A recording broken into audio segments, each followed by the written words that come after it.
Hi friends, good morning. So we are back with composition scheme after a weekend, one Sunday holiday, and I hope you've all done the homework, right? Homework पे कोई compromise नहीं होगा because until and unless you people don't solve the questions, you won't be able to understand the concept. Am I clear? Okay. आज का हमारा plan क्या है?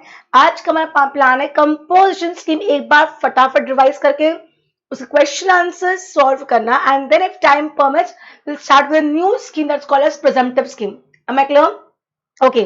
फटाफट हमने कंपोजिशन स्कीम में क्या पढ़ा था एक बार ओवरव्यू लेना बहुत जरूरी है. I am expecting this question in your exam for 5 marks and गलती मत करना because it's a very simple topic. Okay, so let's understand. Let's go through it fast.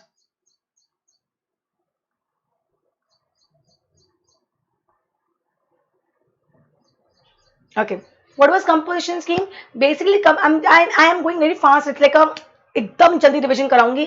एकदम attention देना what we have studied in last 3-4 lectures. Okay, what is composition scheme? Composition scheme means I don't have to go for classification of the goods or services. Neither do I have to pay invoice wise. I'll have to pay once in quarter. And I'll be paying on my turnover. Basically, this is done for whom? ये basically small suppliers के लिए करा गया है जिसका पिछले साल का aggregate turnover is up to 1.5 CR और 75 lakhs in the special 8 category states. Am I clear? हमने फिर एग्रीगेट टर्नओवर की डेफिनेशन पढ़ी. एग्रीगेट टर्नओवर की डेफिनेशन में क्या क्या आएगा? Everything. Taxable supplies, exempted supplies, export, interstate supplies on one PAN, PAN base. जितने उस एक पैन पे जो जो सप्लाई होगा वो सब आएगा एक्सक्लूडिंग टैक्सेस.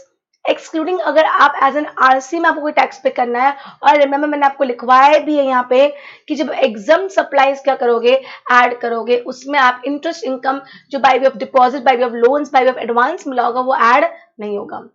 हमें एग्रीगेट टर्नओवर में ऐड नहीं होगा. Keep that in mind.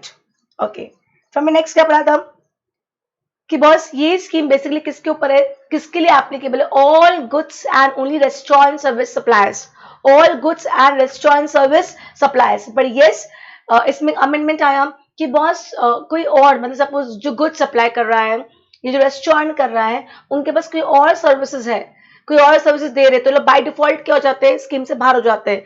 तो उनके लिए बोला गया कि हम आपको मार्जिनल लिमिट दे देंगे. उस मार्जिनल लिमिट के अंदर आपने काम किया तो वी विल अलाउ यू. हम बाद में रिवाइज करेंगे मार्जिन लिमिट क्या है. फोर्थ पॉइंट हमने क्या पढ़ा था कि बॉस मैंने आपको बताया था कि ये जो कंपोजिट स्कीम में जो टैक्स है ये सप्लायर रेसिपिएंट से कलेक्ट नहीं करेगा. जब कलेक्ट नहीं करेगा तो he will pay from his own pocket. तो वो टैक्स इनवॉइस इशू नहीं करेगा. He will be issuing bill of supply. Am I clear? Okay, आगे हमने पढ़ा था इसी पॉइंट में, फोर्थ पॉइंट में कि बहुत जो सप्लायर है ही will be paying composite tax and in that case he won't be taking the benefit of ITC. आज ऑनेस्टली मैं आपको बार बार एक एग्जांपल देती जाती हूँ हमेशा ना. जब भी आईटीसी की बात आती है ना, बी को दिमाग में रखा करो. किसको दिमाग में रखा करो? बी को.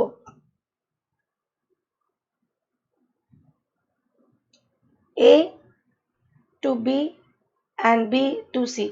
A to B and B to. जब भी मैं आईटीसी की बात करूं always think B in mind. ITC क्योंकि B will be paying tax to A and A will be paying it to the government. So B will take ITC to pay the tax which he has collected from C. Am I clear? I hope I understood the statement. वापस repeat कर रही हूँ. Statement क्या बोल रही हूँ? B ने tax किसको दिया? A को दिया. A ने किसको पे किया? गवर्नमेंट को पे किया. तो B क्या लेगा? इसका ITC लेगा. एंड ये अमाउंट को कैसे यूज करेगा? जो सी से कलेक्ट किया है वो कलेक्ट करके जब गवर्नमेंट को पे करना है तो बोलेगा मैंने पिछले स्टेज पे क्या कर दिया, पे कर दिया. तो उसका मुझे क्या दे दो? क्रेडिट दे दो. Getting my point? But yes, this credit is not possible in case of composition scheme. Next very important, ये क्वेश्चन का अगर आपने होमवर्क किया है तो आपको क्वेश्चन आया भी होगा कि बॉस goods के केस में you have two different things. One, you can be a manufacturer. Second, you can be a trader. Either you are a manufacturer or you are a trader. If you are a manufacturer, then you will be paying 0.5% of C and 0.5% of S. That is 1% of the turnover. 1% किसका? Turnover का. Am I clear? अब मुझे इसमें doubt raise किया गया था कि ma'am जब मैं 1% टर्नओवर की बात करती हूँ जब मैं 1% टर्नओवर की बात करती हूँ, विल आई पे 1% on that interest income also? Answer कर इस क्वेश्चन का. I got a doubt from you people only. I have purposefully मैंने उस टाइम रिजॉल्व नहीं किया. मुझे अब भी जवाब दो. मैंने एग्रीगेट टर्नओवर में तो इंटरेस्ट इनकम इंक्लूड नहीं करी. मैंने एग्रीगेट टर्नओवर में इंटरेस्ट इनकम इंक्लूड नहीं करी. जब मैं 10% ऑफ एग्रीगेट टर्नओवर निकाली तो उसमें मैंने इंटरेस्ट इनकम इंक्लूड नहीं करी. जब मैं करंट ईयर की एक्चुअल सर्विसेज कैलकुलेट कर रही थी to see whether I am within the limit of marginal value और नॉट, उसमें मैंने इंटरेस्ट इनकम इंक्लूड नहीं करी. अब मुझे जवाब दो, इज 1% ऑफ द टर्नओवर, जब मैं सपोज अप्रैल में जून का जो मेरा टर्नओवर है उसमें मुझे 1% पे करना है, ये 1% के अंदर इंटरेस्ट इनकम इंक्लूड होगा कि नहीं होगा? आंसर. अभी अपन सब, I am just asking answer from your side. We will discuss, we have questions on this I think. और नहीं होगा तो you will get the questions on this also.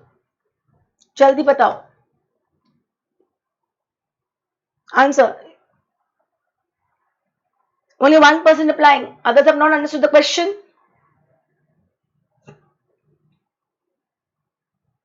Yes, what? Hoga, okay. Okay, all four have given the same answer and you people are saying that ma'am it will be added. Okay, we'll see later. We'll see later. ये दिमाग में रखना. तो हम last में क्या करेंगे, जब हमारा कंपोजिशन स्कीम चैप्टर खत्म हो जाएगा, हम एक इंटरेस्ट इनकम को लेके एक चार्ट बना लेंगे so that there will be no confusion in the end. ठीक है. मैन्युफैक्चरर्स केस में मैंने बताया 4 चीज पे मैन्युफैक्चरिंग कंपोजिशन स्कीम एप्लीकेबल नहीं होगा. Ice creams, paan masala, tobacco and aerated waters. Then third वाला पहले पढ़ रही हूं मैं. थर्ड में अगर आप पेन के क्या हो, ट्रेडर हो, तो भी आपको 1% पे करना है. पर यहाँ आपको 1% taxable supply of goods and services का पे कर रहा है, ऊपर आपको 1% टर्नओवर का पे करना है. I hope you getting my point. ठीक है. And in case of restaurant वाले को उसको 5% पे करना है, किसके ऊपर? टर्नओवर पे. I hope I am very clear. Clear? Am I clear? Okay. फिर हमने ये वाला पॉइंट अभी डिस्कस किया कि मार्जिनल वैल्यू क्या होती है बॉस. पिछले साल का एग्रीगेट टर्नओवर, और जब पिछले साल के एग्रीगेट टर्नओवर की बात कर रही हूँ उसमें इंटरेस्ट इनकम इंक्लूड नहीं करूंगी. दैट और उसका 10%, aggregate turnover का 10% or 5 lakh rupees whichever is higher, that is my limit. And please pay attention on that. एक और चीज बता रही हूँ, एक पैराग्राफ पढ़ रही हूँ, ये वाला पैराग्राफ पढ़ रही हूँ. With a view to enable such taxpayers to avail of the benefit of composition scheme, second proviso to section 10 subsection 1 permits marginal supply of services other than restaurant services for a specified value along with supply of goods and or services as the case may be. मतलब ये जो हम marginal value की बात कर रहे हैं, इस मार्जिनल वैल्यू के अंदर रेस्टोरेंट सर्विसेज का अमाउंट नहीं आएगा. अगर आपने क्वेश्चन जो मैंने होमवर्क में दिया था वो सॉल्व किया होगा तो मैं जो बताने की कोशिश करी will be able to understand. ठीक है, we will solve here again. Wait, समझ में आएगा. Am I clear? Interest income add नहीं होगा, ना एग्रीगेट टर्नओवर में होगा. जब मैं करंट ईयर की सर्विसेज कैलकुलेट करूंगी, अदर सर्विसेज, उसमें मैं इंटरेस्ट इनकम इंक्लूड नहीं करने वाली. Am I very clear?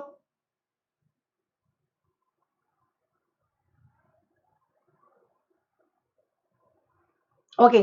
फिर हमने पढ़ा कौन कौन से पर्सन एलिजिबल नहीं है. Supplier of service other than the limit. Then जो नॉन जीएसटी गुड्स सप्लाई करते हैं. नॉन जीएसटी का मतलब alcoholic liquor for human consumption and petroleum products. Then inter state, अगर आपने गुड्स का बिजनेस किया है तो आप अलाउड नहीं हो. हाँ, इंटर स्टेट सर्विस करोगे तो चलेगा, बट इंटर स्टेट गुड्स नहीं चलेगा. Am I very clear? Basically ये जो सेक्शन है ना, ये सेक्शन गुड्स वालों के लिए ही है. Am I clear? तो उन्होंने किसको कंट्रोल कर दिया कि inter state supply of goods is not allowed. हमने पढ़ाई है, there is no restriction on composition supplier to receive inter state inward supply. खरीद सकता है, बेच नहीं सकता है. And also make inward and outward supply of services. Supply services कर सकता है पर गुड्स का नहीं कर सकता. Am I clear? फिर मैंने आपको से फोर्थ पढ़ने पर रीड करने के लिए कहा था क्योंकि हमारे सिलेबस में इको नहीं है. We have in final CA. Am I clear? ये 4 पॉइंट मैं आपको ऑलरेडी समझा चुकी हूँ. नेक्स्ट पॉइंट मैंने आपको बताया it has to be PAN base. PAN base का मतलब उस एक पैन पे जो जो नंबर्स है उन सबका फिगर एग्रीगेट होके लिमिट निकलेगा. हाँ, ऑप्शन कब लैप्स हो जाएगा? जैसे 1.5 CR ये 75 lakhs करंट ईयर में आप क्रॉस कर जाओगे, आपको ऑप्शन लैप्स कर जाएगा and you have to move from composition scheme to normal scheme. Next हमने पढ़ के रखा है composite tax are not going to collect from the recipient hands और not going to issue tax invoice, going to issue bill of supply. Third, composition scheme supply can not enter into credit. मैं आपको already बता चुकी हूँ कि B अगर composition scheme opt करता है तो जो बी ने ए को टैक्स दिया है उसका बी को क्रेडिट नहीं मिलेगा. नेक्स्ट मैंने आपको बताया कि आपको रूल्स रेगुलेशन सारे फॉलो करने पड़ेंगे कंपोजिशन स्कीम को अप्लाई करने के लिए. अगर आपने गलती मतलब अगर आपने गलतली रॉन्गली अगर आपने कंपोजिशन स्कीम अप्लाई किया है तो आपको पेनल्टी पे करनी पड़ेगी. Penalties under to section 73 and section 73 बोलता है बाय मिस्टेक एंड 74 बोलता है knowingly. Am I clear? Next ये बहुत इंपॉर्टेंट पॉइंट था कि जो कंपोजिट स्कीम वाला बंदा होता है अगर उसको आरसीएम के अंदर टैक्स पे करना है तो उसको नॉर्मल रेट पे टैक्स पे करना पड़ेगा and he is not entitled. Customer जो कंपोजिशन स्कीम से माल लेता है वो जो 1% का टैक्स होता है कस्टमर को क्रेडिट नहीं मिलेगा क्योंकि कंपोजिशन स्कीम वाला बिल ऑफ सप्लाई इशू कर रहा है एंड टैक्स इनवॉइस इशू नहीं कर रहा है. Am I very clear? यहां तक मुझे जवाब दो. We are done with the chapter at one go. Now answer before coming to the questions. We have 7 questions over here as of now. Tell me any doubt till here. If any practical related doubt, we'll see in the exams, in the question, sorry, not in the exam, the question.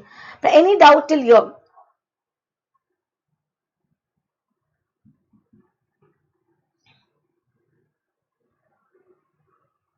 Okay.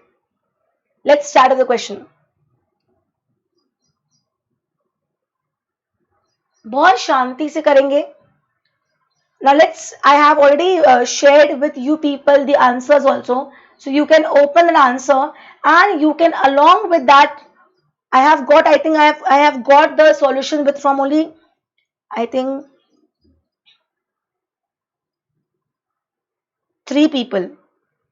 I have not got solutions from all. Boss, if you are not giving me solution, I won't be sharing the answers from the next time. Now just keep your answers open in front of you.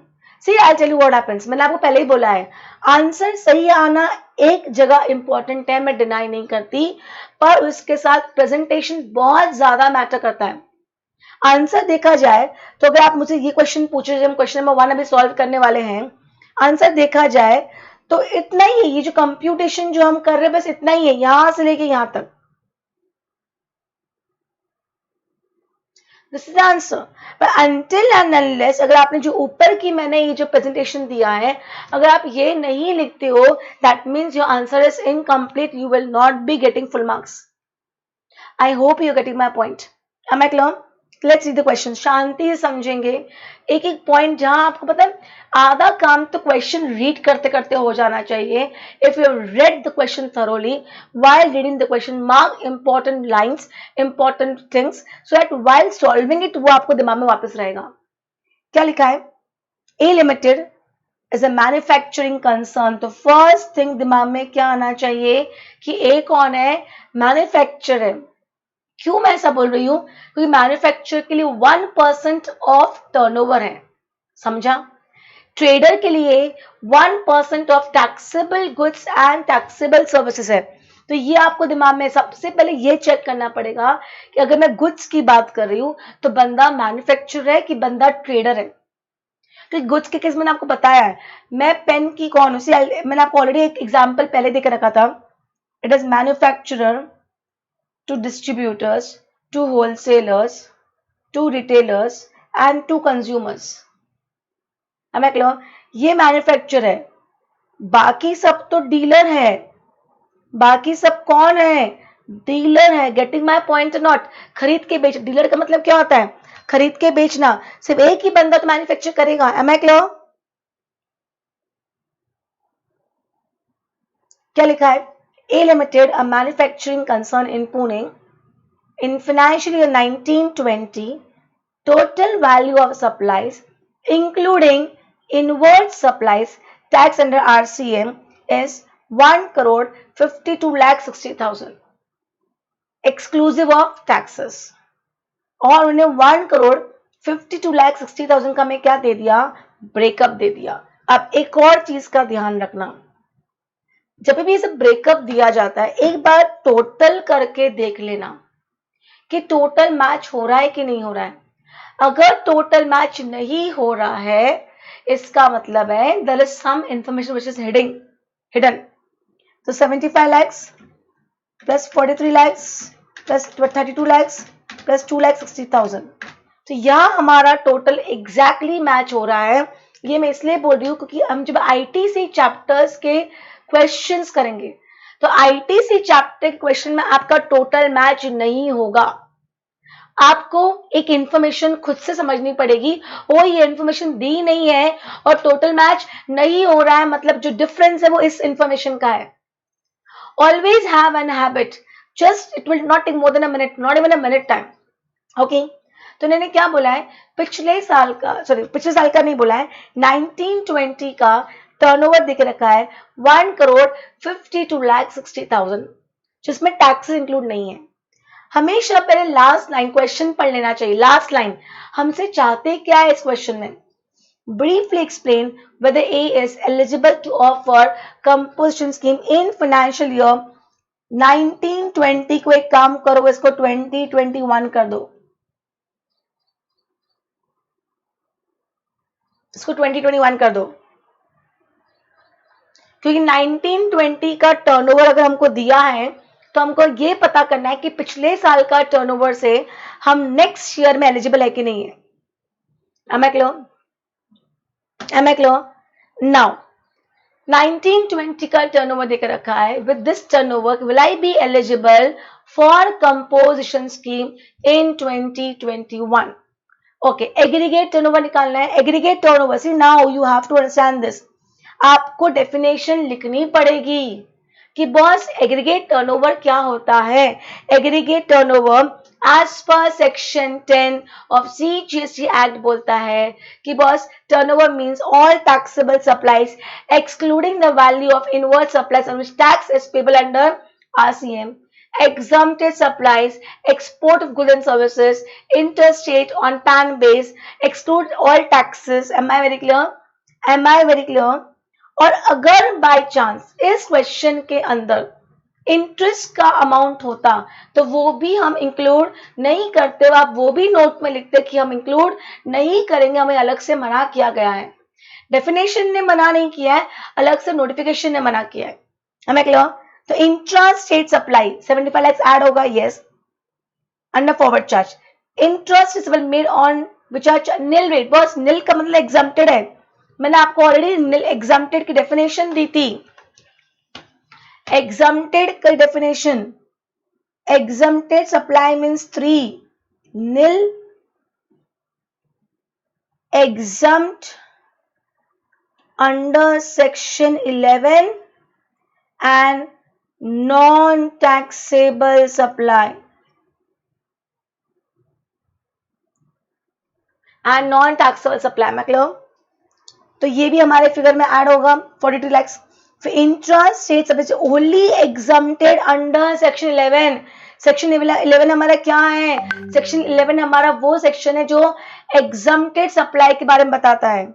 And last इन्होंने बोला value of inward supplies on which tax is payable under RCM. Boss RCM वाला मेरा supply नहीं है, that's my purchase, तो it won't come under my aggregate turnover, में इसको निकाल दूंगी।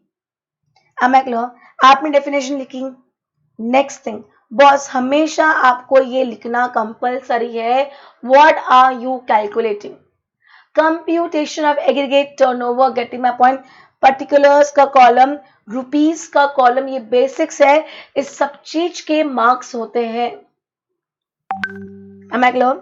Am I clear? आपने फर्स्ट ऐड किया, सेकेंड ऐड किया, थर्ड ऐड किया, फोर्थ ऐड नहीं किया, और फोर्थ के लिए आपने स्पेसिफिकली क्या कर दिया, लिख दिया स्पेसिफिकली एक्सक्लूडेड। टोटल कितना आया 1,50 lakhs। अब देखो, अगर आप क्रिस्टल क्लियर नहीं हो, अगर आपको किसी पूरा कॉन्सेप्ट पता था पर ये दिमाग में नहीं था कि 1.5 करोड़ किधर आएगा, 1,49,09,999 है, तो मतलब यू आर वेरी क्लियर कि मुझे कंपोजिशन स्कीम मिलेगा। 1.5 करोड़ के ऊपर है तो नहीं मिलेगा, 1.5 करोड़ पे क्या, मैं आपको ऑलरेडी बता चुकी हूँ। अप टू 1.5 CR बोला है, क्या बोला है, अप टू 1.5 CR। अगर मेरा पिछले साल का टर्नओवर अप टू 1.5 CR में है तो आई एम एलिजिबल। मैं clear? Aggregate turnover in the financial year, इसको 1920 कर दो, is entitled for the composition scheme 2021. Am I right? तो years change कर दो, right? Since aggregate turnover does not exceed rupees 1 crore 50 lakhs during the financial year 1920, so A Limited is entitled to composition scheme for financial year 2021. Am I very clear? Is question number 1 very clear? बहुत simple question था, इतना simple question exam में नहीं आता, बिल्कुल नहीं आता। Am I clear? Can I go ahead? Okay. Question number 2. Yes, this is a good question. ये एक लेवल अच्छा क्वेश्चन है, रियली अ गुड क्वेश्चन, सोच समझ के करेंगे हम लोग। हाँ, ये जब हमने क्वेश्चन नंबर 1 किया ना, बताओ अब कैसे आ सकता है। I hope you are aware of this, I hope you are aware of this कि now we are getting case study based MCQs, case study based MCQs देने वाले। अब केस स्टडी में क्या करेंगे पता है, ये लोग एक क्वेश्चन या 2-3 क्वेश्चन को मर्ज कर देंगे और एक क्वेश्चन बना देंगे और फिर पूछेंगे इस क्वेश्चन का एग्रीगेट टर्नओवर निकालो, इस क्वेश्चन का मार्जिनल वैल्यू निकालो, इस क्वेश्चन का फिर कंपोजिट टैक्स निकालो। मतलब आपको जो अलग अलग ऑप्शन दे दिया जाएगा, उस पे क्वेश्चन दे दीजिए, उस पे 4 ऑप्शन दे देंगे। तो boss MCQ based case study, मतलब केस स्टडी बेस्ड एमसीक्यू इतनी बहुत बड़ी बात नहीं है, सिंपल है। एक फुल फ्लेज क्वेश्चन नहीं दिया जाएगा, उस फुल फ्लेज क्वेश्चन को आपको क्वेश्चन पूछे जाएंगे और उस क्वेश्चन पूछ के आपको 4 ऑप्शन दे जाएंगे। तो boss don't worry about MCQs, MCQs आपकी प्रिपरेशन के साथ होती चली जाती है। चलो question number 2, a good question. Okay, first question का आंसर सबका मैच हुआ, फर्स्ट क्वेश्चन का आंसर सबका मैच हुआ, यस और no. Secondly, do you think कि आपको कुछ लिखना चाहिए था जो आपने नहीं लिखा, तो प्लीज आपके आंसर में लिख लीजिए one thing. Secondly, please don't be lethargic. Aggregate turnover की definition as given in the book, I do see students doing that. बस जितनी बार क्वेश्चन सॉल्व करो उतनी बार लिखो, जितनी बार लिखोगे वो यहाँ रजिस्टर हो जाएगा। Am I clear? Am I clear? Question 2. A Limited, a manufacturing concern of Rajasthan, having aggregate turnover of 120 lakhs in the financial year 1920, has opted for composition scheme, furnishes you with the following information for the financial year 2021. हमारी यहाँ live बंदे ने simple कर दी, यहाँ उसने बता दिया पिछले साल का टर्नओवर 1 करोड़ 20 लाख है, इसलिए वो करंट ईयर में कंपोजिशन स्कीम ऑप्ट कर रहा है। अब आपकी जगह अगर मैं होती तो मैं यहाँ लिखती कि boss as per section 10 if your previous years aggregate turnover is up to 1.5 CR, so you are eligible in the current year for composition scheme. As my previous year's turnover is 1.2 lakhs, 1.120 lakhs, 1.2 crores, I am eligible. बस उसने बोल दिया agreed, पर आप बताओ question में कि composition scheme की लिमिट क्या है। हमें क्लियर, हर एक चीज के नंबर मिलते हैं। आपका कितनी बार हो सकता है एंड आंसर रॉन्ग हो, एंड आंसर हो सकता है गलत हो, पर ये आपने स्टेप बाय स्टेप, क्योंकि I got to know from few people how they check in practical papers. जब प्रैक्टिकल क्वेश्चन सॉल्व करते हो तो उनको हर स्टेप का स्टेप वाइज वेटेज दिया जाता है कि ये स्टेप है तो उसका आधा नंबर, ये स्टेप का आधा नंबर। तो आपने वो स्टेप भी करके रखा होगा तो आपको आधा आधा नंबर मिलता जाएगा, भले आपका एंड रिजल्ट गलत हो। Am I clear? तो don't worry about and result कि यार मेरा एंड रिजल्ट गलत आ गया। कभी कभी क्या होता है, हमको आंसर देख के समझ में आ जाता है कि आंसर गलत है। Don't worry, it will not matter. 5 marks का क्वेश्चन होगा, 1 नंबर कटेगा, 1.5 नंबर कटेगा, बस मैक्स में 2 नंबर कटे, फिर भी तुम्हें 3 नंबर मिल जाएंगे अगर तुमने ऊपर के स्टेप ढंग से लिखे होंगे तो। चलो स्टार्ट करते हैं। तो अब मुझे ये चेक नहीं करना है कि वेदर आई एम एलिजिबल और not, because I am eligible. और मुझे करंट ईयर की इंफॉर्मेशन दी है। It requires you to determine its composition, tax liability and total tax। ऐसा क्यों बोला है? Composition tax liability भी बोला है and total tax liability भी बोला है, ये तो मेरे को समझा ही नहीं। सोचो, अगर मैं कंपोजिशन वाली हूं तो मुझे कंपोजिट टैक्स तो पे करना ही करना है। प्लस हो सकता है अगर मैंने किसी से माल परचेस किया हो और उस पर आरसीएम लग रहा होगा तो मुझे वो आरसीएम वाला टैक्स भी मुझे भरना पड़ेगा। तो कंपोजिट वाला टैक्स प्लस आरसीएम वाला टैक्स मिलके मेरा टोटल टैक्स लायबिलिटी हो जाएगा। आर यू विथ मी और नॉट? यस यस, समझ में आ रहा है मैं क्या बोल रही हूँ?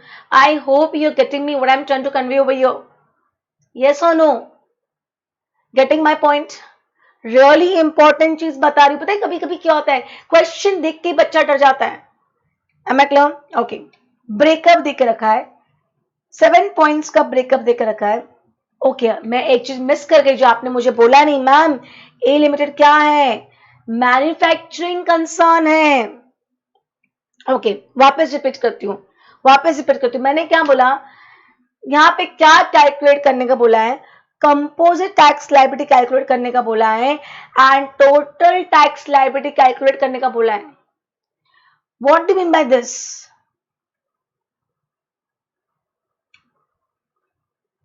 What do you mean by this? समझो,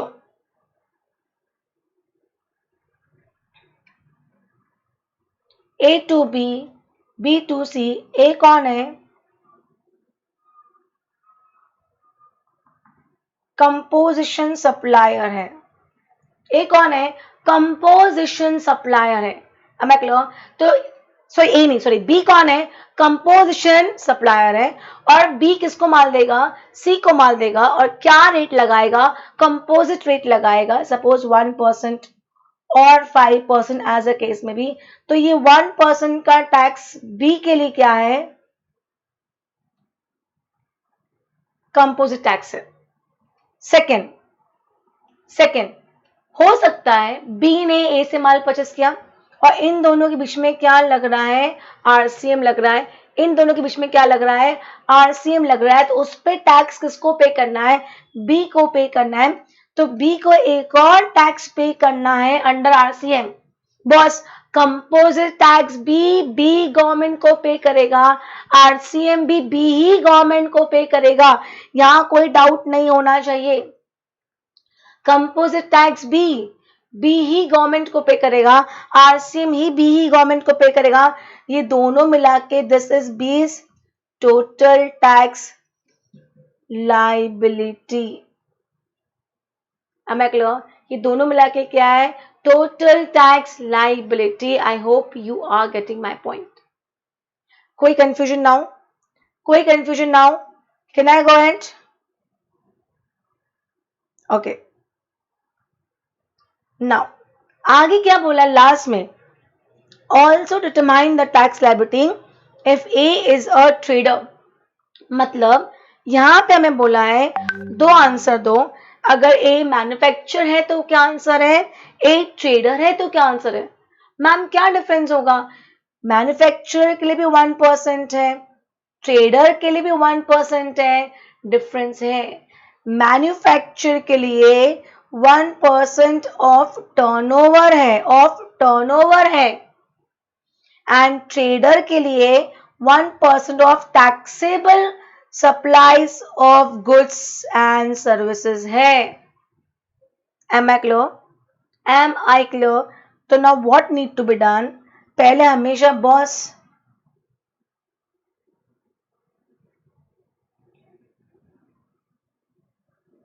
हमेशा हैव अ हैबिट। हम क्या कंप्यूट करने जा रहे हैं? Computation of aggregate turnover and composite tax. In fact aggregate turnover, okay, turnover जब तक नहीं निकलेगा तब तक टैक्स कैसे निकलेगा? Composition of turnover and composition tax निकालने जा रहे हैं। अलग अलग करने की जरूरत नहीं है, ये एक स्मार्टनेस दिखानी पड़ेगी कि आपको एक साथ 3 कॉलम बना लो, एक कॉलम पर्टिकुलर्स का, एक कॉलम मैन्युफैक्चरर का, एक कॉलम ट्रेडर का। Am I clear? चलो, मुझे इतना समझ में आता है, मैन्युफैक्चरर का हम टर्नओवर पे करेंगे, ट्रेडर का टैक्सेबल टर्नओवर पे करेंगे। Intra state supplies of goods X chargeable at 5%, that means ये तो टर्नओवर का पार्ट है ही और ये टैक्सेबल टर्नओवर भी है, तो ये दोनों में ऐड होगा। 30 लाख दोनों में ऐड हो रहा है।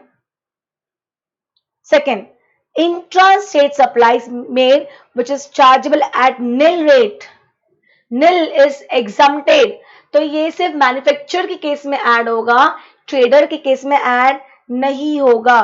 मैन्युफैक्चरिंग में ऐड किया, ट्रेडर में ऐड नहीं किया। थर्ड, इंट्रा, और देखो एक और चीज ध्यान रखना, ये सब क्या हो रहा है? इंट्रा हो रहा है बॉस। अगर आपने कंपोजिशन स्कीम ऑप्ट किया है तो आप इंट्रा सप्लाई ही गुड्स का कर सकते हो, आप गुड्स का इंटर स्टेट सप्लाई नहीं कर सकते हो। अगर आपने इंटर स्टेट सप्लाई किया तो you are not eligible for the scheme. मतलब ये सब सोचना पड़ेगा। इंटर से सर्विसेज का अलाउड है, गुड्स का अलाउड नहीं है, और सर्विसेज के केस में भी फिर हमें लिमिट देके रखी है। चलो ये वो लिमिट वाला क्वेश्चन नहीं है, पर फिर भी मैं आपको बोल रही हूं हर क्वेश्चन में सब कुछ सोचना। Okay, third, intra state supply of services charge by 5% taxable है, दोनों में ऐड होगा। 6 लाख दोनों में ऐड हुआ। This is important point. Interest earned on FDs deposits, we know interest is exempted. लिखा नहीं है, आपको खुद को पता होना चाहिए।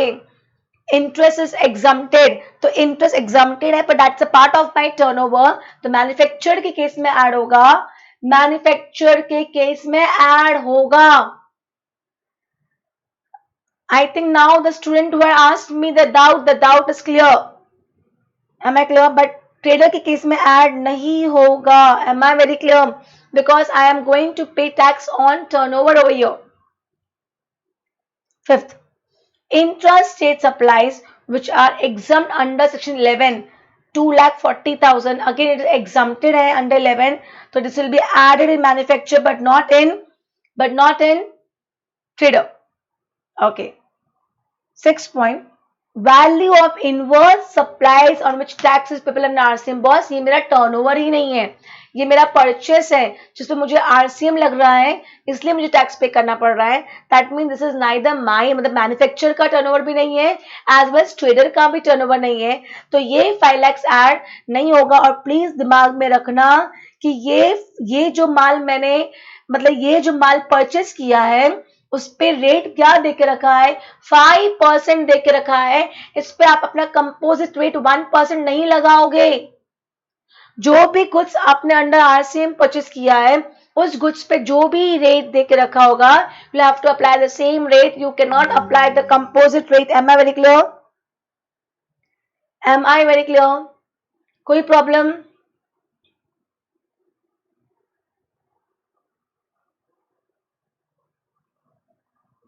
ओहो, इंटरेस्ट इनकम कहाँ ऐड नहीं करते? प्लीज कंफ्यूज मत हो। जब मैं पिछले साल का टर्नओवर ऐड कर रही हूं ये देखने के लिए कि मैं एलिजिबल हूं या नहीं हूं, उसमें इंटरेस्ट इनकम ऐड नहीं होता है। ये तो मैं करंट ईयर टैक्स पे कर रही हूं। यार ये गलतियां नहीं चलेगी बॉस, कॉन्सेप्ट क्लियर करो यार। मतलब ऐसे ही, मतलब this is like you are trying to learn things, don't try to learn things, understand the concept over here. मैंने आपको क्या बोला था? इंटरेस्ट इनकम मेरा पिछले साल का एग्रीगेट टर्नओवर कितना होना चाहिए? अप टू 1.5 सीआर होना चाहिए, अप टू 1.5 सीआर।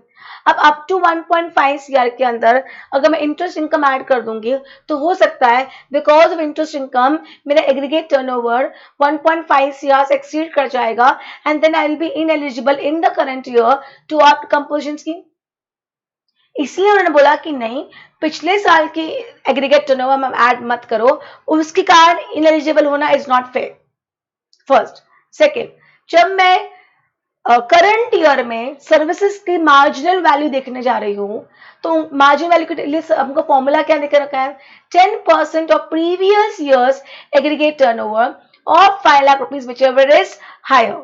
तो 10% एग्रीगेट टर्नओवर के केस में एग्रीगेट टर्नओवर वही वाला होगा जिसमें इंटरेस्ट इनकम नहीं होगा। और एक और जगह जब मैं इस साल की लिमिट चेक करूंगी कि इस साल में मैंने एक्चुअली कितनी अदर सर्विसेज दी है, उस अदर सर्विसेज के उसमें इंटरेस्ट इनकम ऐड नहीं होना चाहिए, क्योंकि अगर उसको ऐड करने के कारण अगर मेरा अदर सर्विसेज एक्सीड कर गया मार्जिन वैल्यू से, तो मुझे कंपोजिशन स्कीम से क्या करना पड़ेगा, ऑप्ट आउट होना पड़ेगा। तो बेसिकली इनका पूरा कंसर्न ये है that because of interest income it should not happen that you are not able to use the benefit of composition scheme.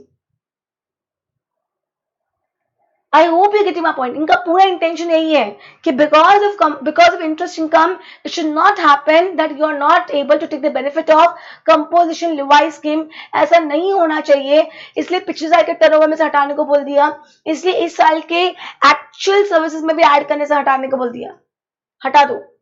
But जब मैं यहाँ पे 1% टर्नओवर में टैक्स पे करूंगी boss, here I am actually paying tax, तो I will be paying tax on every turnover.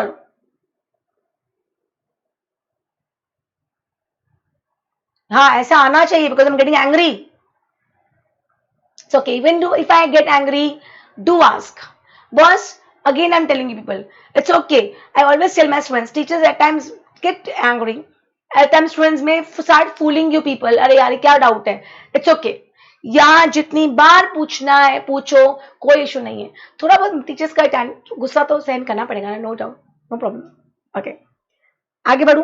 पर यहाँ ये मैं समझा रही हूँ 6 पॉइंट क्या बोल रहे हैं कि बहुत सी जीएसटी का रेट कितना देकर रखा है, 5%। सो सी नहीं, जीएसटी का रेट। ओके, एक और चीज ध्यान रखना, एक और चीज ध्यान रखना, ये जीएसटी 5% बोला है। अगर सी बोला होता तो आपको सी जीएसटी 5 बोला होता तो आपको एस जीएसटी 5 और लगाना पड़ता। मतलब देखो छोटी छोटी बातें, ये क्या दिख रहा है 6 पॉइंट में, value of inverse supply tax payable RCM, GST rate 5%, GST दे दिया।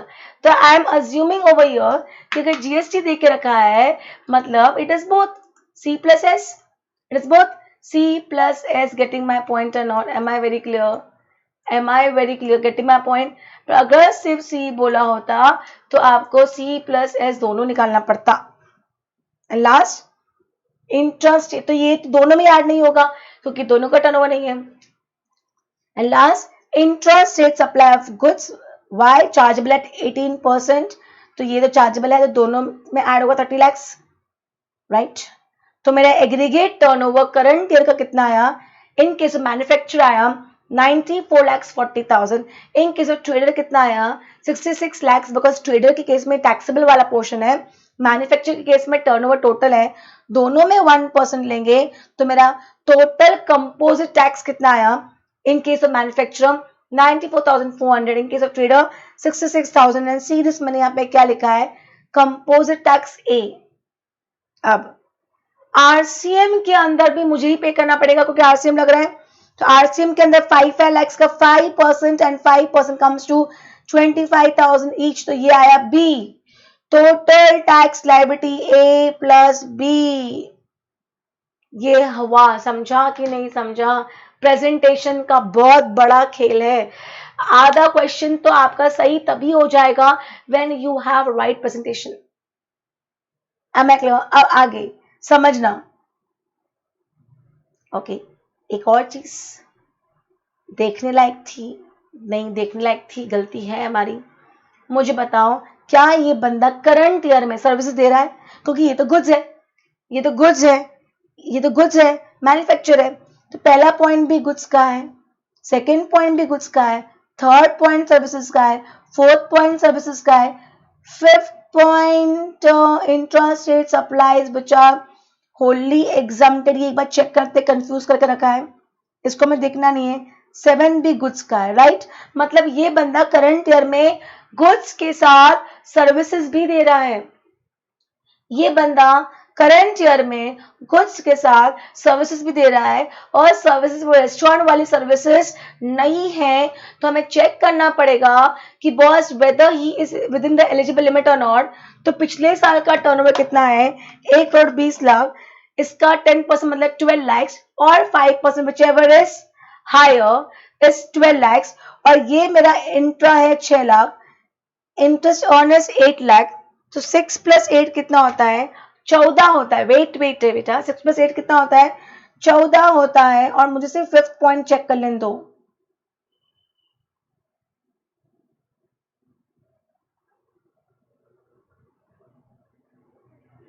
ओके, तो just make it very clear over here, ये ऐसे कंफ्यूजिंग नहीं डालेंगे ये लोग।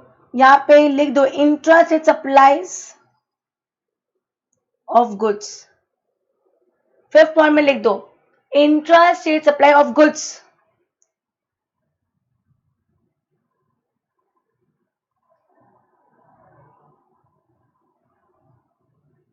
तो इन शॉर्ट प्लीज यहां ध्यान देना, इन शॉर्ट अंडरस्टैंड करो। Wait, let's go with the question कि अगर कंपोजिशन स्कीम पे क्वेश्चन आता है तो हमारा स्टेप क्या होगा। Step 1, calculate aggregate turnover of preceding financial year. Step 2, calculate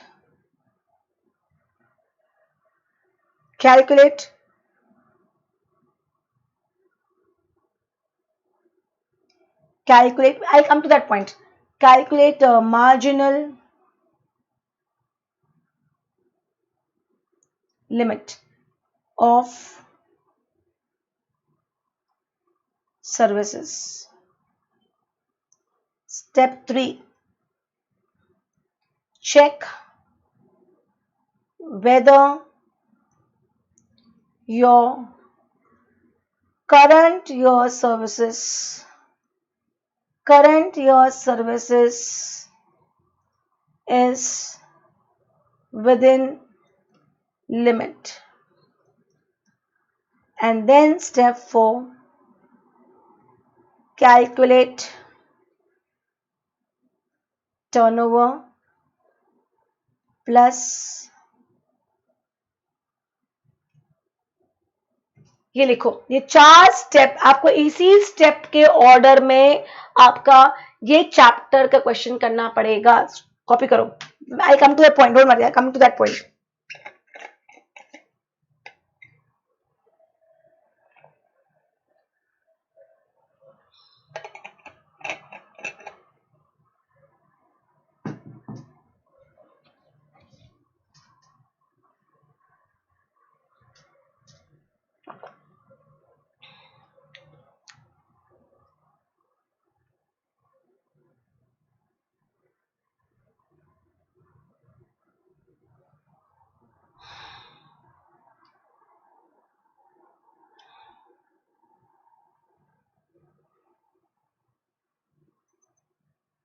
okay,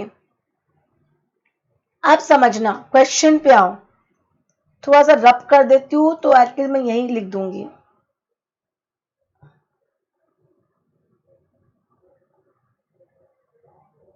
बस यहां बात करिए कि बंदा गुड्स में, किसकी बात करिए कि बंदा गुड्स में मैन्युफैक्चरर या ट्रेडर है। इसका मतलब ये अगर सर्विसेज भी देगा करंट ईयर में तो सिर्फ रेस्टोरेंट दे सकता है, और अगर रेस्टोरेंट के अलावा कोई दे रहा है तो बॉस फिर वो लिमिट के अंदर होना चाहिए। तो लिमिट के लिए मेरा फॉर्मूला क्या है, लिमिट के लिए मेरा फॉर्मूला है 10% of previous years aggregate turnover और 5 lakhs whichever is higher. तो ये आएगा 12 lakhs और 5। तो मेरी लिमिट कितनी आई, 12 लाख की आई। मेरी लिमिट कितनी आई, 12 लाख की आई। अब मैं, ये मेरा एक सप्लाई है, ओके, ये मेरा एक सप्लाई है, ओके। 5th पॉइंट को मैं 2 केस लेती हूँ, केस 1 गुड्स और केस 2 सर्विस। इंट्रास्टेट सप्लाईज बोला है तो ऐसे सप्लाई ऑफ गुड्स या सर्विस बोलना जरूरी है, तो ही मेरा क्लैरिटी होगा। तो हम अभी एग्जाम में कंफ्यूजन नहीं देंगे, मे बी दिस क्वेश्चन में कंफ्यूजन है। Let's go ahead with case 1। Case 1 में तो इन शॉर्ट में सर्विस में दो ही है, थर्ड एंड फोर्थ, क्योंकि केस 1 मैंने किसको लेकर रखा है, गुड्स को लेकर रखा है। थर्ड कितना है 6 लाख, फोर्थ कितना है 8 लाख, टोटल कितना हो गया 14 लाख हो गया। पर मेरी लिमिट तो 12 लाख की है। But then I know that जब मैं ये निकालूंगी कि मैं विद इन लिमिट हूं कि नहीं हूं, तो मैं एक्चुअल्स में इंटरेस्ट इनकम को नहीं लूंगी, मैं इंटरेस्ट इनकम को छोड़ के लूंगी। तो कितना है 6 लाख है which is with in the limit. कोई कंफ्यूजन यहां तक, कोई कंफ्यूजन यहां तक? मैं बस अभी समझा कि मैंने क्यों इंटरेस्ट इनकम ऐड नहीं किया। अगर मैं इंटरेस्ट इनकम ऐड कर जाती तो मेरा एक्चुअल लिमिट से एक्सीड कर जाता, और मेरा एक्चुअल जैसे लिमिट से क्या हो जाता, एक्सीड कर जाता, मेरे कंपोजिशन स्कीम से मुझे क्या करना पड़ता, ऑप्ट आउट करना पड़ता। अभी भी मेरे पास 6 लाख की हुआ है और मेरी लिमिट तो कितनी है 12 लाख की है, तो मैं अभी भी जब तक मेरी अदर सर्विस और 6 लाख से नहीं बढ़ जाएगी, I will still continue with the composition scheme. दूसरा क्या है, अगर मैं इसको भी सर्विस मान के चलती हूं 6 8 2.4 इज 16.4 हो जाएगा।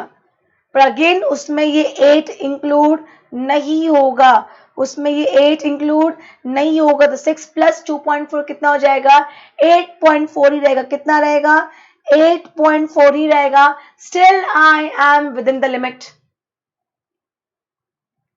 समझ में आ रहा है? Still I am within the limit. यहां तक समझा?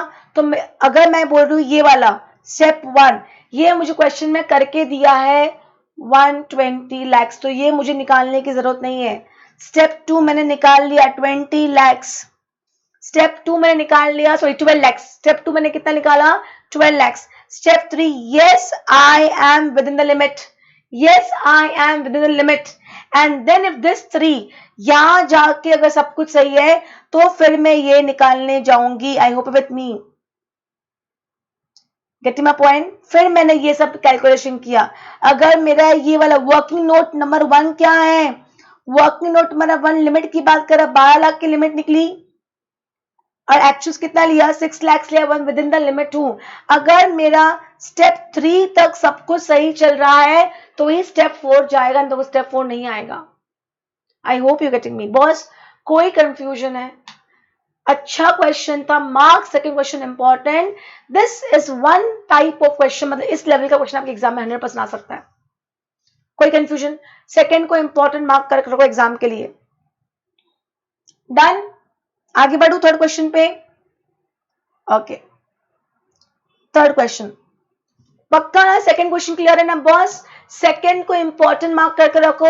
सेकंड ने आई थिंक सिर्फ एक ही पॉइंट कवर नहीं किया हमारा पिछले साल का एग्रीगेट टर्नओवर सेकंड ने निकाल के दे दिया। नहीं तो अगर इस क्वेश्चन में एग्रीगेट टर्नओवर का अगर निकाल के नहीं दिया होता, हमें वो भी निकालने को दिया होता, तो ये क्वेश्चन देखा जाए तो सारे एस्पेक्ट कवर कर लेता है। एग्रीगेट टर्नओवर का भी एस्पेक्ट, लिमिट का भी aspect, limit with in the actual with in limit है कि नहीं है, इंटरेस्ट इनकम का भी एस्पेक्ट, सारे एस्पेक्ट कवर हो जाते हैं। Clear? Okay, third question. XYZ Limited, a manufacturing concern, had affected intrastate supply. Manufacturing again भूल जाते हैं हम लोग बार बार यार। ये ऐसे नॉर्मली हमारी हैबिट नहीं होती है। मैन्युफैक्चरिंग के ट्रेडर एक की फर्क पड़ता है, अरे भैया यहाँ फर्क पड़ता है। यहाँ पे मैन्युफैक्चरिंग का मतलब एक तो 1% ऑफ टर्नओवर होता है, दूसरा मैन्युफैक्चरिंग का मतलब ये गुड्स में है। समझ में आ रहा है?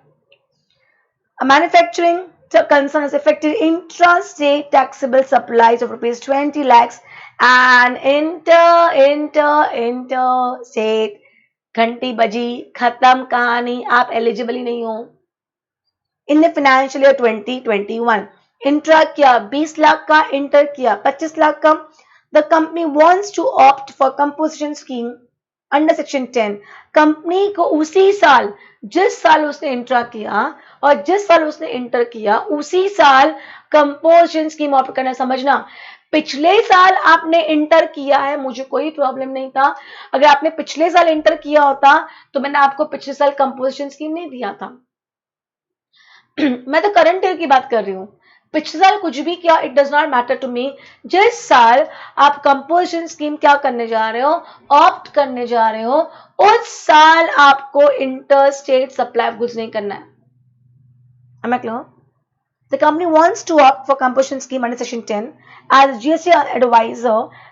What will be your advice? क्या advice होगी? Sorry to sir, आप composition scheme opt नहीं कर सकते हैं, क्योंकि composition scheme में criteria दे के रखा है कि ये criteria fulfill होने चाहिए। उसमें एक criteria है that you should not be in interstate supply of goods. Service का करोगे चलेगा, इंटरस्टेट परचेस करोगे गुड्स का चलेगा, पर गुड्स का इंटरस्टेट सप्लाई अलाउड नहीं है। तो क्या लिखा है? As per provisional section 10 of CGST Act, a manufacturer can opt for composition scheme if he is not engaged in making any interstate outward supply of goods. In this case, XYZ has affected interstate taxable supply of goods, hence it cannot opt for composition scheme. Am I very clear? Can I go ahead? बहुत simple question था ये।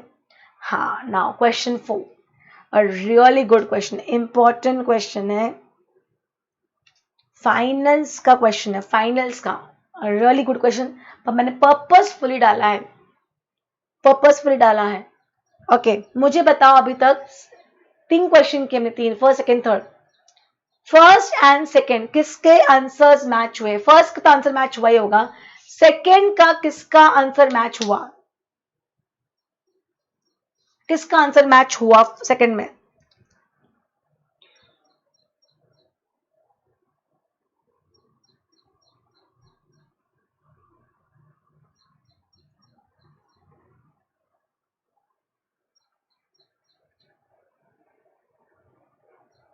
Good,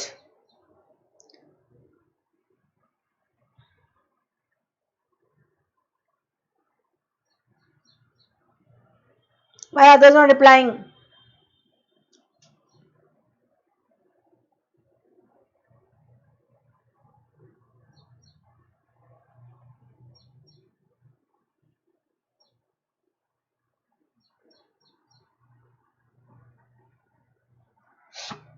okay, अगर answer match नहीं हुआ है तो I think now you should have understood where you have gone wrong.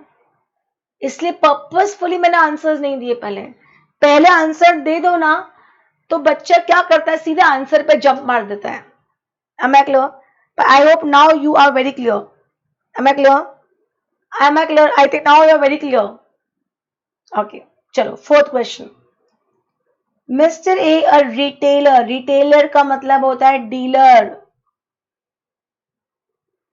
Dealer. Am I clear? 1% of taxable supply of goods and services. Who keeps no inventories? Who keeps no inventories? Presents the following expected information for the year. Purchase of goods. Mister A ने goods purchase किया जिसपे GST 5 lakhs था। Sales at fixed selling price inclusive of all taxes 60 lakhs, और इसमें इसके अंदर GST कितना है? 5%. Discuss whether he should opt for composition scheme if composite tax is 1% of not turnover of taxable turnover बोलना चाहिए, taxable turnover बोलना चाहिए अगर आपने डीलर बोला है तो। Okay, expenses of keeping detailed statutory records required in GST law is 1,20,000, which shall be reduced to ₹50,000 if composition scheme is opted, and other expense 3 lakhs. Question क्या पूछा है बॉस? ये बहुत अच्छा क्वेश्चन है। इनका क्वेश्चन है कि क्या करे ए, क्या वो नॉर्मल स्कीम फॉलो करे या वो कंपोजिशन स्कीम फॉलो करे? सिंपल, मुझे समझ में आता है कि सेल्स देके रखा है, परचेस देके रखा है, एक्सपेंसेस देके रखा है। Sales minus purchase minus expense is my profit. Sales minus purchase minus expense is my profit. तो जिस स्कीम में, नॉर्मल स्कीम में या कंपोजिशन स्कीम में, जिसमें भी मेरा प्रॉफिट ज्यादा आएगा, मुझे वो चीज ऑप्ट करनी चाहिए। आई hope you getting my point. Step by step चलते हैं। Am I clear? तो दो column, normal GST and composition GST. आप समझना, मैंने आपको ऑलरेडी समझा के रखा है। पहले इसने टोटल कॉस्ट निकाला, पहले क्या निकाला है, टोटल कॉस्ट निकाला है। टोटल कॉस्ट निकालने के लिए इसने परचेस लिया। Normal scheme and composition scheme में समझना, नॉर्मल स्कीम का मतलब ए टू बी, बी टू सी, ये बंदा नॉर्मल स्कीम फॉलो कर रहा है। क्या कर रहा है, नॉर्मल स्कीम फॉलो कर रहा है। एंड ई एफ जी, ये कंपोजिशन स्कीम फॉलो कर रहा है। बी जब ए से माल खरीदेगा, 50 लाख का माल खरीदा है और उस पे 50 लाख के ऊपर 2.5 लाख का टैक्स पे किया है, लिखा है 5%। Purchase of goods ₹50 lakh, GST 5%। बोला नहीं है इंक्लूसिव है। जब तक इंक्लूसिव नहीं बोलेंगे हम इंक्लूसिव नहीं मानेंगे। 50 लाख का माल खरीदा, 50 लाख के ऊपर 5% का टैक्स, मतलब 2.5 लाख का टैक्स पे करना है। बी ने ए को दिया, ए ने गवर्नमेंट को दिया। क्योंकि बी नॉर्मल स्कीम फॉलो कर रहा है, बी 2.5 लाख का क्रेडिट ले लेगा और जब बी सी को माल बेचेगा, सी से टैक्स कलेक्ट करेगा और कलेक्ट करने के बाद डिपार्टमेंट को पे करेगा। पर डिपार्टमेंट को पे करने के टाइम पे जितना 2.5 लाख उसे ऑलरेडी पे कर चुका है उसका वो ऑफसेट ले लेगा, तो सिर्फ बैलेंस ही डिपार्टमेंट को पे करेगा। मतलब बी ने 2.5 लाख का क्रेडिट ले लिया, मतलब बी के जेब से पैसे निकले थे और बी के जेब में पैसे वापस आ गए, मतलब बी का खर्चा नहीं है। इसलिए बी की कॉस्टिंग कितनी, ये समझो बी है, ये समझो एफ है। तो बी की कॉस्टिंग कितनी, 50 लाख। पर मैं आपको ऑलरेडी बता चुकी हूँ कंपोजिशन स्कीम में क्या होता है। कंपोजिशन स्कीम में जो एफ है उसने 50 लाख का माल ई से लिया, 50 लाख के माल पे 2.5 लाख का क्या पे किया, टैक्स पे किया। पर क्योंकि एफ आगे क्या करने वाला है, कंपोजिट टैक्स लगाने वाला है, इसलिए एफ को उस 2.5 लाख का क्रेडिट नहीं मिलेगा। मतलब एफ के जेब से 2.5 लाख निकले और एफ के जेब में 2.5 लाख वापस नहीं आए, मतलब एफ की कॉस्टिंग हो गई वो 52,50,000। Am I very clear till you? ये पॉइंट समझा कि नहीं समझा? ये अच्छा क्वेश्चन है, बहुत अच्छा क्वेश्चन है बॉस, बहुत ज्यादा अच्छा क्वेश्चन है ये वाला पॉइंट समझा, ये वाला पॉइंट समझा?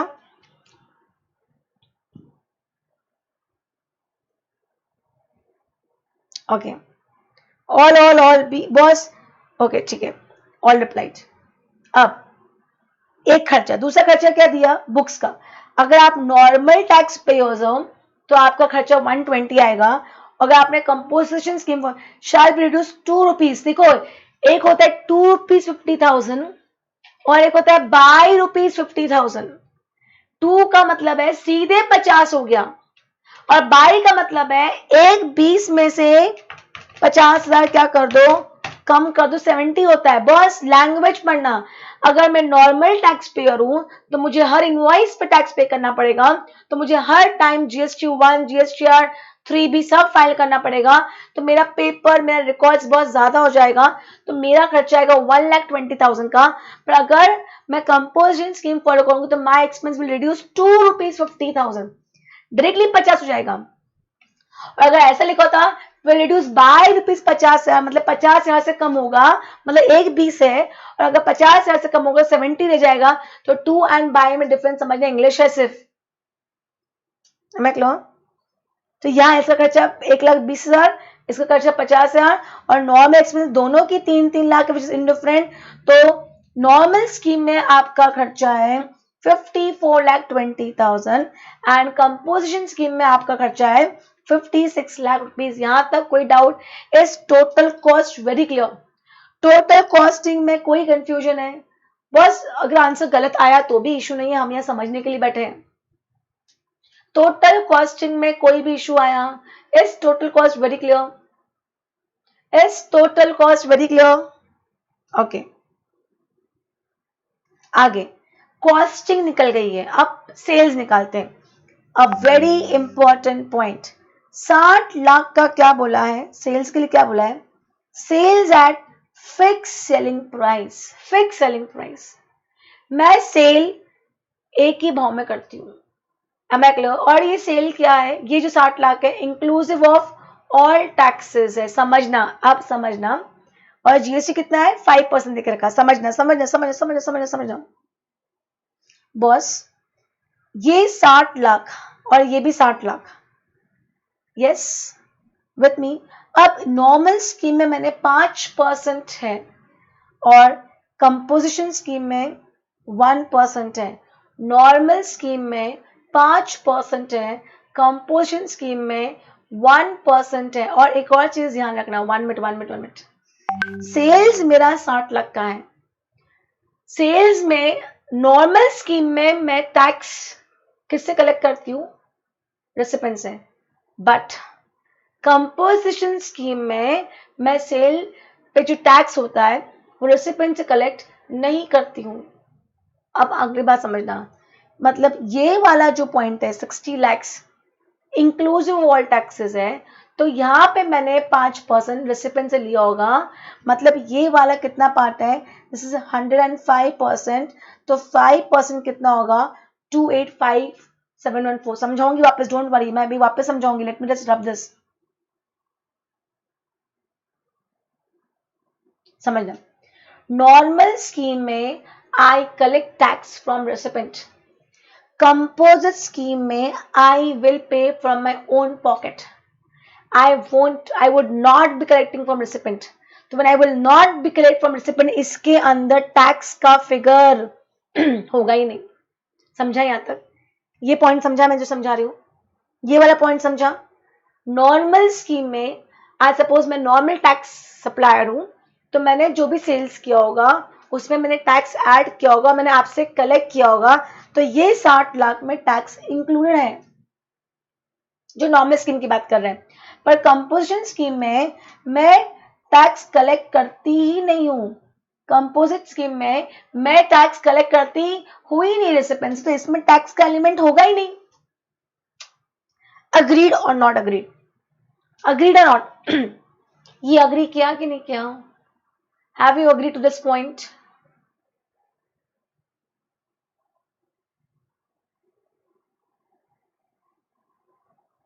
ओके,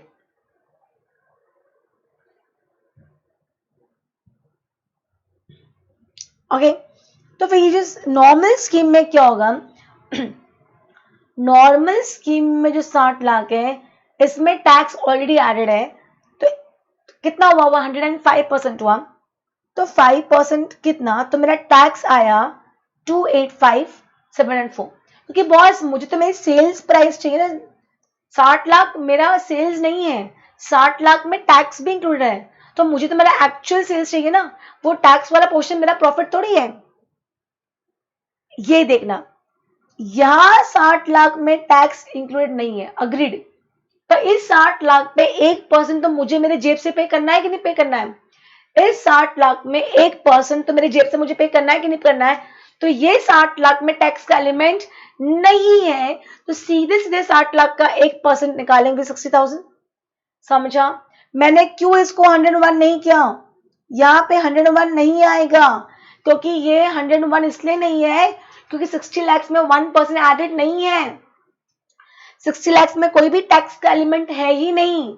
पर यस, मुझे 60 लाख के ऊपर टैक्स पे करना पड़ेगा विच इज 1%, तो वो मेरा खर्चा ही हुआ ना। आज मैंने 60 लाख का माल बेचा, 60 लाख मुझे कस्टमर ने दिए, पर 60 लाख पूरे मेरे जेब में नहीं जाएंगे, उसका 1% तो मुझे निकाल के गवर्नमेंट को पे करना पड़ेगा ना। तो नेट मेरी सेल्स कितने की भी, 59,40,000 की। यस, तो इन केस ऑफ कंपोजिट सप्लायर में सेल्स की वैल्यू कितनी है, 59,40,000 की। इन case of normal tax suppliers में सेल्स की वैल्यू कितनी है, 57,14,286 की। तो अगर ये मेरा खर्चा है और ये मेरा सेल्स है, तो नेट प्रॉफिट पता चल गया, नेट प्रॉफिट पता चल गया। In case of normal case में मेरा प्रॉफिट है 2,94,000, इन केस ऑफ कंपोजिट मेरा प्रॉफिट है 3,40,000। I hope you are getting my point.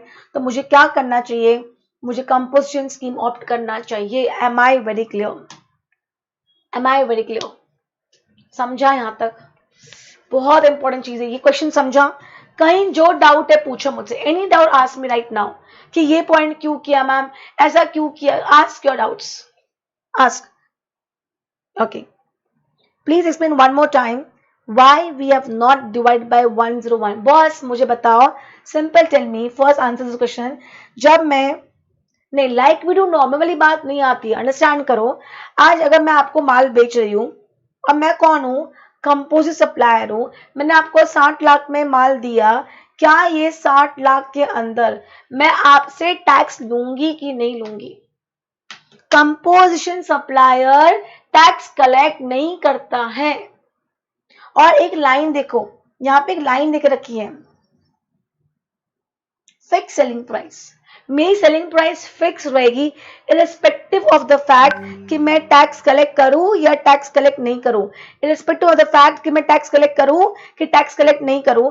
तो अगर मैंने टैक्स कलेक्ट किया तो भी 60 लाख, अगर मैंने टैक्स कलेक्ट नहीं किया तो भी 60 लाख. तो इसमें मैंने टैक्स कलेक्ट आपसे किया ही नहीं है, क्योंकि कंपोजिशन स्कीम में बोला गया है composite supplier will not collect composite tax from the recipient. तो मैं 60 लाख में दूंगी. अब 60 लाख में क्योंकि उन्होंने ऊपर बोल दिया है कि मेरी सेलिंग प्राइस फिक्स है, I can not change. Tax होगा तो भी 60 लाख, टैक्स नहीं होगा तो भी 60 लाख. तो मैं बीस तो टैक्स के नाम पे कुछ कलेक्ट कर ही नहीं रही हूँ. तो प्योरली मेरा कंपोजिशन सप्लाई के केस में सेल्स कितने का है, 60 लाख का.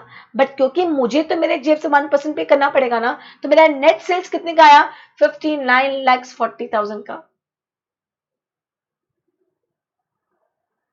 ये समझा? Now clear?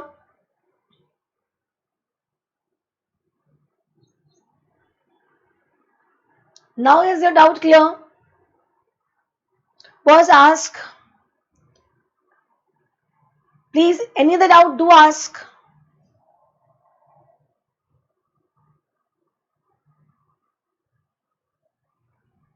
लॉजिक समझो, don't try to learn, don't try to go with a formula, क्योंकि कहीं भी को क्वेश्चन में ट्विस्ट कर दिया ना, फॉर्मूला के चक्कर में गलत कर दोगे. कॉन्सेप्ट क्लियर करो, फिर कितना भी क्वेश्चन सामने वाला घुमाए, you will not get confuse. Am I clear? Am I clear? Next question, question number 5. Simple question है. XYZ has having two factories, मतलब manufacturer है. Two factories मतलब manufacturer है. One factory is located in Rajasthan, as manufacturing ready-made garments. Another factory is located in Gujarat, is engaged in manufacturing of auto components. The turnover details of financial 1920s under intra-state supplies of ready-made garments in Rajasthan का 28 लाख है, and auto components Gujarat का 18 लाख है, total 46 lakhs है. The company wants to opt composition scheme for factory in Rajasthan and tax at normal rate in Gujarat. मुझे बताओ, क्या ऐसा कर सकते हो आप? Can you do like this? Boss, जब एक ही बंदे की दोनों फैक्ट्री है, भले दो अलग अलग स्टेट में, एक गुजरात में है, एक राजस्थान में, पर कंपनी तो एक ही है और एक कंपनी का एक ही पैन नंबर होता है और हमारा GST registration number pan base होता है. तो जितने नंबर्स का सेम पैन है, उन सारे पैन वाले को सेम ट्रीटमेंट मिलेगा. सबके लिए कंपोजिशन स्कीम या किसी के लिए भी नहीं. Am I clear? That means either all will opt or none of them will opt. I hope you're getting my point. So Rajasthan opt करेगा, गुजरात नहीं करेगा, ऐसा पॉसिबल नहीं है, या वाइस वर्सा भी पॉसिबल नहीं है. Either both should opt or none of them will opt. Am I clear? Simple question, read करने की जरूरत नहीं है. 6th question. मधुर ट्रेडर्स, ट्रेडिंग कंसर्न और ट्रेडर्स से भी नाम क्लियर हो गया, ट्रेडर्स है, has opted for composition scheme in financial 1920. Okay. It furnishes trading concern, trading का मतलब होता है 1% of taxable supplies. प्लीज जब भी क्वेश्चन दिखे ना, वहीं लिख लो कि यहाँ क्या डिफरेंट है. 1% of taxable supplies, am I clear, has opted for composition scheme in financial 1920. It furnishes you the following details of supplies made for the quarter 30th June, मतलब अप्रैल मई जून का डिटेल्स देकर रखिए, क्योंकि मैं आपको ऑलरेडी बता चुकी हूँ कंपोजिशन स्कीम में you will be paying tax quarterly once in every quarter. मतलब intra state taxable supply 28 lakh का, intra state exempted 18 lakh, total कितना 46 लाख। बच्चा क्या करेगा, सीधे 46 लाख का 1% निकाल के आ जाएगा, विच इज रॉन्ग। ट्रेडर है, ट्रेडर सिर्फ टैक्सेबल पे करता है। ट्रेडर किस पे करता है, टैक्सेबल पे करता है। मतलब से 28 लाख के ऊपर 1% पे करेगा, 28,000 which is 14,000 CGST and 14,000 SGST। I hope you are with me. Answer करो, कितने की क्वेश्चन का आंसर गलत हुआ? How many did mistake over here?